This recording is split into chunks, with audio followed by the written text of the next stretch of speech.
First of all, a big thanks and kinda almost sorry towards Cyberport for the review unit, because I highly doubt this review will sell them any phones, because I don't want to sound like an ass or something like that, but I'm very disappointed in Huawei and what they did with the P9 Lite, and a lot of people already from the start were confused on what this phone is actually supposed to be, because why it's called P8 Lite 2017 if there is already a P9 Lite. So is this a step backwards, forwards, or is it a successor to the P8 Lite, which of course would make sense and all that, but at the end it comes down to one thing.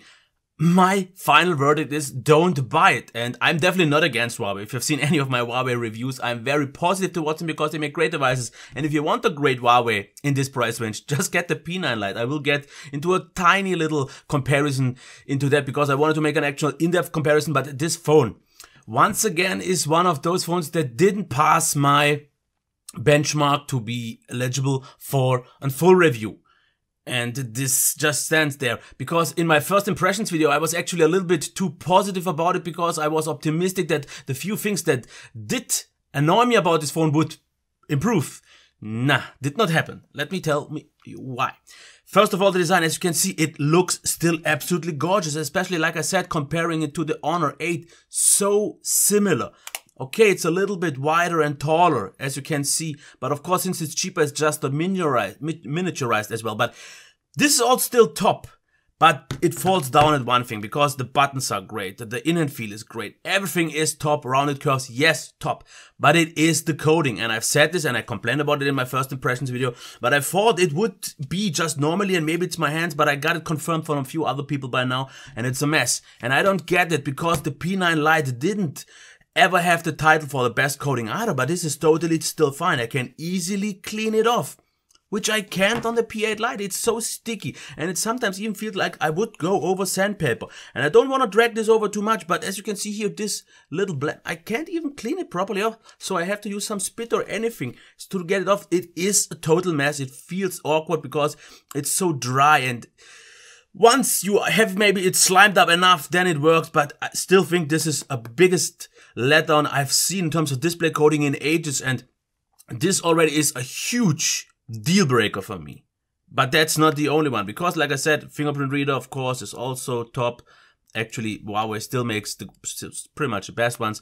All is good here. Now, let's cover the display just real quick, because I know it's not visible over the video and not in a short comparison, but comparing it side by side to the P9 Lite, which I always said had a great display for its price, this one feels a little bit more washed out, and that's why I'm not so happy. Before I had the P9 Lite, everything was fine, because still a great white point, we can set it up in the settings. The blacks are totally solid. As you can see, we already have some performance issues.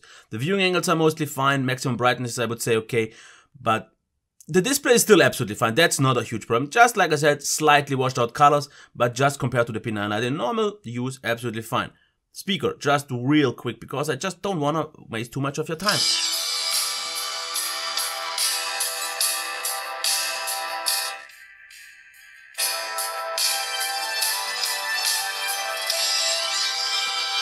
Speaker is still, I would say, still good enough, because it sounds definitely very loud, especially for a downfiring one, but it has the compromise of not having pretty much any sort of bass, and the mids are even weak. So it's pretty much quite harsh. Highs, not great after all. Headphone jack, pretty much the standard. I won't really even complain about it anymore. I'm sick of that. Now, let's get into the next big, in my opinion, deal breaker, and that is the performance, because it's not slow, but it's also not great, but it just feels completely unoptimized, very rushed onto the market, and like the whole phone actually, because as you can see here, there are a lot of slowdowns.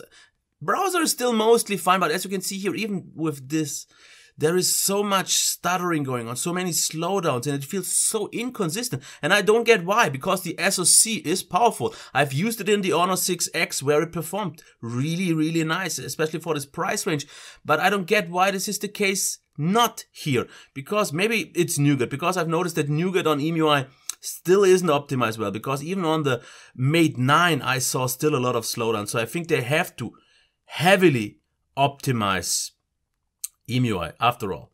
And this is just not a great performance. It is still okay, but not for this price range, not what we have already seen from Huawei, especially since the P9 Lite performs a lot better. But I will get into that just a little bit later. But performance, not really happy. And I won't go into the gaming performance because that one is still okay, absolutely fine. Now, battery life, full charge takes almost forever. I need it with the stock charger, the default one, 3 hours and 15. By these days, it's just too much. Yes, the P9 Lite charge is pretty much about the same, but that was over a year ago, and now this is not really okay anymore. And it was already on the P9 Lite, a quite huge deal breaker for a lot of people. Battery life for YouTube, 1 hour, 12%, absolutely average. I would say that's okay. Normal battery life wasn't that good as it could have been, because on the Honor I got like almost an hour more. Here on the P9 Lite, I'm at, I would say at best maybe 5 hours on data, 1 hour more on mixed use, 1 hour more on Wi-Fi, and as a whole 1 hour less over the course of 2 days, which is still very good, almost great. But I think it's not as good as on the Honor 6X, even though that has a bigger display, better battery. So yeah. Okay, next thing, real quick. EMUI, Nougat, not using the stock launcher. I know a lot of people will complain, but I forgot to switch it. But it's fine because now, okay, I get it. We have the home screen with the app drawer and we have it without. That is great. No need to show it off. You have just a standard launcher with that. And I don't want to sound harsh because I still like the software because we have now the quick settings easily reachable. I think this is just a more convenient solution. I like that. That is absolutely fine. You can't really theme it much though, but that's okay. In terms of features, it's pretty much the same as EMUI 4.1. You don't really get anything else. You can change the buttons. All this is fine. You have the floating dock. You have now the ability to run 2 instances of an app. Fingerprint reader, navigation keys, of course, can be changed. Display, you can go into change the eye comfort, for example. Color temperature is still changeable. Sleep, increase sunlight readability, and all that. All is fine. Sound, not really anything special to show off here. But it is solid, it's quite stock-like. I like the software approach. What I don't like so much is the recent apps task, because this still takes up way too much on the first attempt. This could have been changed a little, but it's fine. So software is good, no complaints here at all. I like it. Because I've said it already on my Mate 9 review, it is so close to EMUI still, so it shouldn't bother the people who are used to 4.1. And it's close enough to get people on board that usually only like stock, so good. Camera, I won't go into that, I won't really show any samples because it's a totally solid camera, outcome is fine, pretty much also on a P9 Lite level. In this price range, it's okay. Now, let's get to the pros and cons. Let me quickly switch so I can see those, to cover them real quick to make it short, because it's actually already a little bit too long review as I wanted to get into. Very good display, or very good quality. Nice display. Good loudspeaker, especially very loud. EMUI Nougat is very good. Very good battery life, totally solid camera. Let's get into what is for me more important this time. And yes, I know I'm rushing the review, but it's understandable because I will get into that in the final conclusion. Terrible lack of display coding. Deal breaker. It is a deal breaker, believe me. Colors are slightly washed out, not a huge problem. Speakers sound too harsh and thin. Not a huge problem either. Performance is a mess. Compared to what I've seen from other Huawei devices, yes, we have the tweaked scrolling, which I already don't like so much, but we have too many slowdowns, too many frame drops, too much of an inconsistent experience, and that kills me.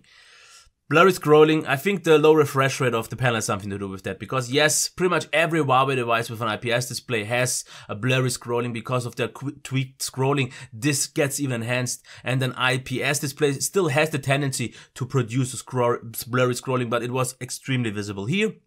And it is just behind the competition. Because what I mean by this is you paid around $250 now for this phone. And all the good qualities aside, it is the display coding that makes the experience so bad. The performance isn't all that great. These two things, along with the blurry scrolling, are enough for me not to recommend it, just because there is a P9 Lite without those compromises. Because that one, let's quickly compare them. Design. Both great, absolutely no complaints here, but we have the good display coding here. Not the great one, but still good.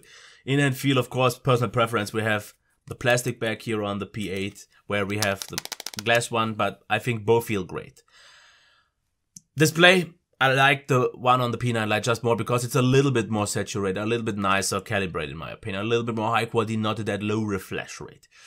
Sound is better here because it's pretty much on the same par with in terms of loudness, but it's not as thin. Performance, way better here. We don't have the slowdowns, we don't have the inconsistency. It is a really nice performance still, and I've just maybe wanted to revisit it. This still totally solid. Not running Nougat though, but it's fine. Battery life, I would say this one is a little bit better, but it's not enough to really make the difference here. Software, of course, this one has kind of the upper hand with running on Nougat, with this one not running on Nougat yet. Doesn't really matter because I rather run a slightly older but well-optimized system instead of this definitely not optimized system. Camera, actually quite similar, not really a big difference, so that's not it. So let's get to the point. $250, is it a good buy? No, it's not. If you want something better for less money, because by now you can usually get this around 200, or even if it's 250, the P9 Lite is the way better buy, and still actually my recommendation for this price range for about $250. Yes, a lot of people are still asking, should I get the Honor 6X? Totally legit, you can get it, better value actually, but this is a 5.2 inch, and it is after all a difference if you want to have a more compact phone or a phablet. And in this price range, I still don't have much to say that is really all that much better. Yes, something like maybe Xiaomi Redmi 4 Prime is even better for less money, but I'm not considering the import market here. Import market always offers the better value with the compromise of warranty, software, you have the flash and so on.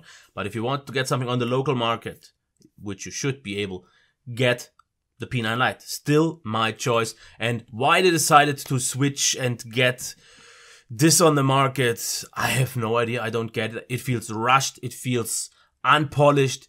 It feels so wrong. Yes, I thought about maybe they could release some kind of an updated version with better coding, but then there is still the blurry scrolling, which is maybe acceptable, and they could optimize the performance. And then things are okay again. But this won't happen. So this is it, already way longer than I wanted it to make, but nothing else to add here. If you like the video and all the rest, and once again, a big thanks to Cyberport. But like I said, if anyone after this review buys this phone, I don't know what I did wrong, but it is what it is. I wish you a nice day. Until next time. Bye.